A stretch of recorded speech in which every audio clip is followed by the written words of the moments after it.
सभी दोस्तों को बहुत बहुत नमस्कार। दोस्तों, जैसा कि आप जानते हैं कि 2 दिन पहले चंडीगढ़ में करनाल के जो बीजेपी के जाने माने नेता हैं चंद्र प्रकाश कथूरिया, उनके पैर में चोट लग गई थी क्योंकि वो किसी महिला मित्र से मिलने के लिए गए थे, जैसा कि बताया गया है। इसमें 3 महत्वपूर्ण जानकारियां मैं आपको देना चाहता हूं। पहली जानकारी ये है कि कल पीजीआई से जो चंद्र प्रकाश कथूरिया हैं, बताया जा रहा है कि वो रेफ़र करवाकर खुद को चले गए थे फोर्टिस हॉस्पिटल मोहाली में। मोहाली के फोर्टिस अस्पताल में उन्हें कहा गया था कि हम वहाँ पे उनका इलाज करवाना चाहते हैं। परिवार की तरफ से ऐसा कहा गया था, लेकिन वो फोर्टिस अस्पताल नहीं पहुँचे, जो कि जानकारी अभी तक मिल रही है।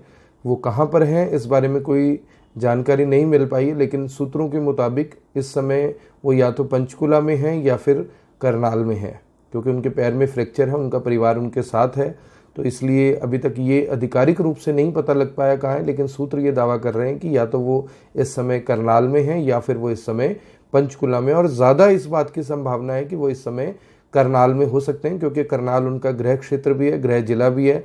और क्योंकि मामला जो ये है चंडीगढ़ का है, तो चंडीगढ़ पुलिस कम से कम करनाल आने से थोड़ा सा परहेज़ करेगी अगर उन्हें यहाँ तक आना हो। पहली जानकारी ये है। दूसरी बहुत बड़ी जानकारी सामने ये आ रही है कि हरियाणा प्रदेश अध्यक्ष सुभाष बराला ने चंद्र प्रकाश कथूरिया को 6 साल के लिए प्राथमिक सदस्यता से निलंबित कर दिया है। भारतीय जनता पार्टी की जो प्राथमिक सदस्यता होती है उससे निलंबित कर दिया है। ये बड़ी खबर आ रही है। इसकी जानकारी हमने करनाल के जो जिला अध्यक्ष हैं जगमोहन आनंद, उनसे ली है और उन्होंने इस बात की पुष्टि की है कि एक इस तरह का जो पत्र है वो उन्हें मिला है और 6 साल के लिए चंद्र प्रकाश कथूरिया को निलंबित कर दिया गया। तीसरी जो बड़ी जानकारी है, महत्वपूर्ण जानकारी है, वो ये है कि कल से इस बात पर सवाल उठ रहे हैं कि चंद्र प्रकाश कथूरिया का निजी जीवन है, वो अगर किसी महिला से मिलते हैं तो इसमें क्या गलत है। ये बिल्कुल ठीक है कि वो उनका निजी जीवन है, वो किसी से मिलते हैं तो इसमें कोई बुराई नहीं है। किसी तरह का कोई भी इस तरह का कोई किसी के साथ दोस्ती रखता है या किसी के घर आना जाना है, वो कोई बुराई नहीं है। लेकिन दिक्कत वहाँ से शुरू होती है जब वो सीधे रास्ते से जाने की जगह गलत रास्ते से, यानी कि तीसरी मंजिल से कूदने का प्रयास करते हैं, रस्सी से या किसी कपड़े से उतरने का प्रयास करते हैं। ये थोड़ा सा एक नेता को शोभा नहीं देता, इसलिए ये बात बहुत ज़्यादा चर्चा का विषय है। इसके अलावा जो महत्वपूर्ण बात ये है दोस्तों, कल एक जो वीडियो वायरल हुआ था परसों, उसका एक दूसरा भाग जो आया था। इस दूसरे भाग को IBN 24 ने भी चलाया था, लेकिन महिला का जो चेहरा था उसे हमने ब्लर कर दिया था। जो उसमें गलत शब्दावली इस्तेमाल की जा रही थी उसमें हमने बीप टोन लगा दी थी। हम नहीं चाहते थे कि किसी भी जो महिला है उसके सम्मान को ठेस पहुंचे, उसका चेहरा दिखाया जाए या उसके साथ जो बातचीत हो रही है वो दिखाई जाए। लेकिन मैंने ये महसूस किया कि जिस भी व्यक्ति ने ये वीडियो जारी किया, क्योंकि ये सोशल मीडिया पर था, हमें भी उस व्यक्ति ने नहीं भेजा जिसने भी इसे शूट किया था, किसी सोर्सेज से वो हमारे पास आ गया। जिस भी व्यक्ति ने उसे जारी किया, ये तो जाहिर सी बात है कि वो व्यक्ति बहुत अच्छा संस्कारों वाला नहीं था।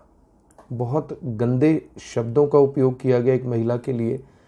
इसमें जो मेरे कानूनी, क्योंकि हर जो मीडिया हाउस है उनके पास कानूनी जो जानकार होते हैं वो रहते हैं, हम लोग उनसे समय समय पर सलाह लेते रहते हैं। मैंने उनसे भी इस बारे में बात की थी। उन्होंने बताया कि अगर वो महिला चाहे तो जिस व्यक्ति ने उस वीडियो को जारी किया है, जिस व्यक्ति की उसमें आवाज़ आ रही है, जो व्यक्ति उस समय सामने था, उसके ऊपर कड़ी कानूनी कार्रवाई हो सकती है। उसके ऊपर कई गंभीर धाराओं में मामला दर्ज हो सकता है, जो कि गैर जमानती अपराध है। यहाँ पर मैं किसी को बचाने का प्रयास नहीं कर रहा, मैं किसी को फंसाने का प्रयास नहीं कर रहा, मैं बात कर रहा हूँ कानून की। देखिए, आपने बहुत बार देखा होगा कि ऐसे कई पार्कों में लोग मिल जाते हैं, लड़के लड़कियां बैठे होते हैं, प्रेम प्रसंग के मामले होते हैं, लेकिन इसका मतलब ये नहीं है कि आप किसी की इज्जत के साथ खेल सकते हैं, किसी की इज्जत को दांव पे लगा सकते हैं। क्योंकि वो महिला किसी भी तरीके से पॉलिटिक्स में नहीं है, जो जानकारी मिल रही है, इसलिए उस महिला को इस तरीके से इस मामले में इस तरीके के शब्दों का प्रयोग करना मुझे कहीं ना कहीं बहुत बुरा लगा। वहीं मैं आपको बता दूं कि जिस तरह से करनाल की जो बीजेपी के कल तक कद्दावर नेता थे, उन्हें हरियाणा शुगर फेड का चेयरमैन बनाया गया। 2009 में उन्होंने चुनाव भी लड़ा था, 2014 में भी वो अपने आप को दावेदार बता रहे थे, 2019 में वो लोकसभा का टिकट मांग रहे थे, 2024 में फिर से उनकी कोशिश थी कि टिकट लिया जाए, यानी कि चंद्र प्रकाश कथूरिया। उन्हें आज पार्टी से निष्कासित कर दिया गया है, निलंबित कर दिया गया है। अब आप बात को समझने का प्रयास करें कि 6 साल के लिए जो पार्टी से निलंबित किया गया है, ये बहुत बड़ा झटका है, बहुत बड़ा संदेश भी है कहीं ना कहीं बीजेपी की तरफ से कि हम जो पार्टी की छवि है वो धूमिल नहीं होने देंगे। जबकि जो धूमिल होनी थी वो हो चुकी है, लेकिन अब आप कह सकते हैं कि किसी तरीके से डैमेज कंट्रोल कहीं ना कहीं करने की कोशिश की जा रही है। लेकिन इस बात में कोई दो राय नहीं है कि नेताओं के इस तरह के वीडियो अक्सर सामने आते रहते हैं, ऑडियो इस तरह के सामने आते रहते हैं। ऐसे पूर्व में भी बहुत सारे मामले हैं, चाहे आप कुलदीप सेंगर की बात कर लीजिए, अब ये चंद्र प्रकाश कथूरिया जी की बात कर लीजिए, सुभाष बराला के बेटे की बात कर लीजिए। इस तरह के काफ़ी सारे जो प्रसंग हैं, वो प्रकरण हैं, सामने आते रहते हैं। लेकिन इस मामले ने कहीं ना कहीं बहुत ज़्यादा पार्टी को आघात पहुंचाया। आघात इसलिए क्योंकि वो करनाल के रहने वाले हैं, करनाल मुख्यमंत्री जी का गृह जिला है और मुख्यमंत्री जी के साथ उनकी काफ़ी सारी तस्वीरें वायरल हो रही हैं, प्रधानमंत्री जी के साथ काफ़ी तस्वीरें वायरल हो रही हैं, सुषमा स्वराज के साथ काफ़ी तस्वीरें वायरल हो रही हैं, नितिन गडकरी के साथ कई तस्वीरें वायरल हो रही हैं, बहुत जो राजनाथ सिंह हैं उनके साथ, अनुराग ठाकुर के साथ बहुत तस्वीरें उनके वायरल हो रही हैं। क्योंकि जो एक नेता होता है दोस्तों, हम अक्सर ऐसा मानते हैं कि जो एक नेता है उसके हाथ में हमारे जो देश की कमान है, हम उसे काबिल समझते हैं कि नहीं, वो काबिल है, इसलिए हमें उसे अपना नेता चुनना है।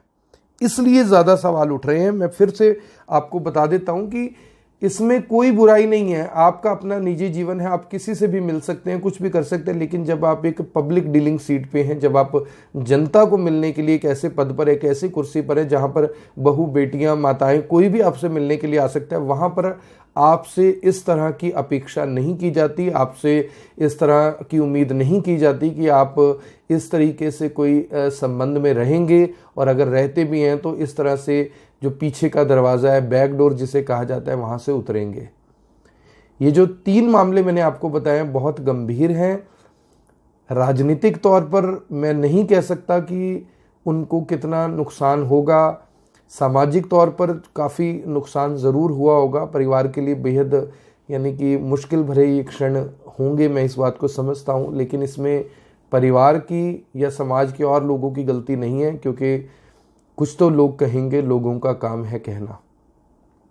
वहीं इस बात की भी बहुत ज़्यादा इस समय चर्चा है कि क्या अब चंद्र प्रकाश कथूरिया का जो राजनीतिक कद है वो घट गया है, क्या चंद्र प्रकाश कथूरिया का जो राजनीतिक कैरियर है क्या वो समाप्त हो गया है?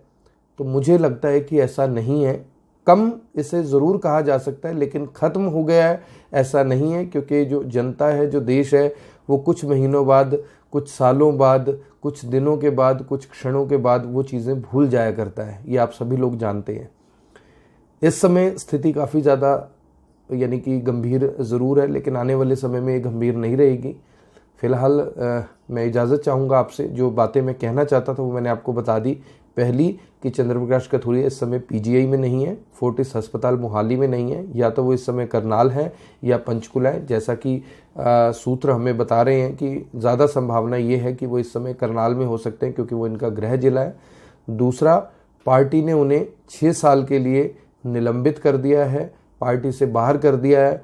अब 6 साल तक वो पार्टी में नहीं आ पाएंगे। हालांकि चुनावों के समय में ये देखना होगा, क्योंकि अक्सर जो पार्टियां होती हैं, राजनीतिक पार्टियां, वो नेताओं को लेने में परहेज़ नहीं करती, चाहे उनके ऊपर कितने ही बड़े आरोप क्यों ना हो, कितने ही बड़े मामले क्यों ना चल रहे हों। लेकिन वोट बैंक की खातिर सभी उन्हें पार्टियों में शामिल कर लेते हैं, ये सब लोग जानते हैं। वहीं सवाल ये भी है कि क्या अब वो किसी और पार्टी में जाएंगे, और अगर वो किसी और पार्टी में जाएंगे तो क्या जो आरोप लगे हैं, जो दाग लगे हैं, क्या वो दाग अच्छे हो जाएंगे? ये भी अपने आप में बहुत बड़ा सवाल है।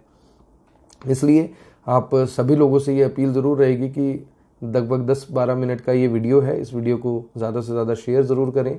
निष्कासित निलंबित उन्हें कर दिया गया है। चंद्रप्रकाश कथुरिया जी को भारतीय जनता पार्टी से पार्टी ने डैमेज कंट्रोल की जो कोशिश की है वो बहुत ज़्यादा इसमें देर हो चुकी है। जो नुकसान होना था पार्टी का हो चुका है। आधिकारिक तौर पर किसी ने भी कोई खुलकर बयान नहीं दिया। ये ज़रूर कहा जो करनाल के भारतीय जनता पार्टी के जिला अध्यक्ष जगमोहन आनंद की पार्टी की छवि को झटका लगा है, पार्टी की छवि धूमिल हुई है और कहीं ना कहीं उन्हें नुकसान भी इस बात का उठाना पड़ा है, इसलिए उन्हें पार्टी से निकाल दिया गया है। ये चंद्रप्रकाश कथुरिया के लिए करनाल के जिला अध्यक्ष जगमोहन आनंद का आधिकारिक बयान है। तो आप सभी लोगों से अपील रहेगी कि इस वीडियो को शेयर करना ना भूलें। अगर आप इस वीडियो को हमारे YouTube चैनल पर देख रहे हैं तो हमारे चैनल को आज ही सब्सक्राइब कीजिएगा। अगर फेसबुक पर देख रहे हैं हमें फॉलो करें, नोटिफिकेशन ऑन कर लें ताकि हर वीडियो आप तक पहुंचता रहे। आप देख रहे हैं IBN 24, मैं हूं आकर्षण उपल करनाल से आप सभी के साथ लाइव। जय हिंद, जय भारत, धन्यवाद।